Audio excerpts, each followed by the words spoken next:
ശകുന്തള എവിടെ? മേക്കപ്പ് കഴിഞ്ഞോ?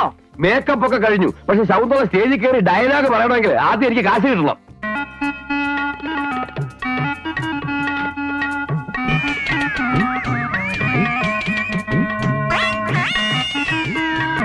ശകുന്തള വന്നേ, നമ്മുടെ ശകുന്തള വന്നേ, പാപ്പച്ച ശകുന്തള വന്നേ.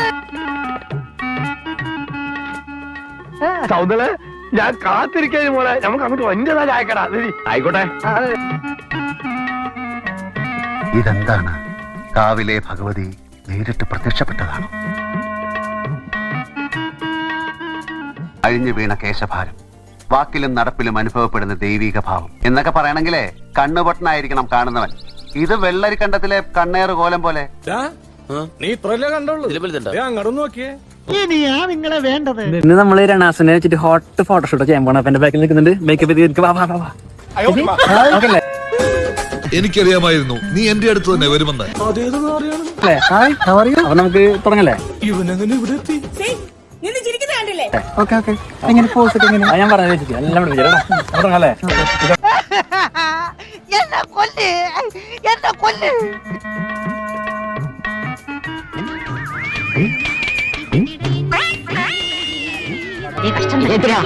ഇതിൽ ഭേദം അവളെ കൊല്ലാമായിരുന്നില്ലേ?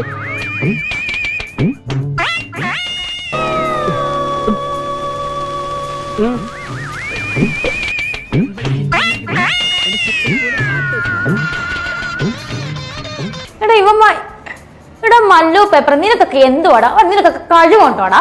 നീ എന്റെ മുന്നിൽ ഇങ്ങോട്ട് വാ. നീ ആദ്യം നീ രണ്ടാണോ എന്റെ മുന്നിൽ വാ. അവനെ എന്റെ കയ്യിലേക്ക് കിട്ടിയ പെട്രോൾ ഒഴിച്ച് കത്തിച്ച ചാരോടുത്തിയ പല്ല് കഴിച്ചളേ. ഈ കുറുപ്പേ മഹാ തൊട്ടിയാ ഉണ്ടല്ലോ, കാണിച്ചു തരാം ഞാൻ. എന്റെ പൊന്നെ, എത്ര നാളോടെ എന്നെ കുരങ്ങളിപ്പിക്കുന്നു? ഇപ്പൊ ഞാൻ സെയിം ഡ്രസ്സൊക്കെയാ മേടിച്ചിടുന്നത്. Same dress. താങ്കൊണ്ട് കേസ് കൊടുക്കും. കേസ് കൊടുക്കാൻ തന്നെയാ പോണത്. പാമ്പ് ഇടിക്കുള്ളൂ, അവന്റെ തലയിൽ ഇരുത്തി വീഴും. മനസാക്ഷി ഇല്ലാത്തവൻ. വണ്ടി പോലീസ് സ്റ്റേഷനിലേക്ക് വിട്ടു. മിസ്റ്റർ ഈശോയ്ക്ക് യാതൊരു പങ്കുമില്ല. പ്രതികൾ നമ്മളാണ്. ഇനി ആലോചിക്കാൻ സമയമില്ല. മുങ്ങാണ്.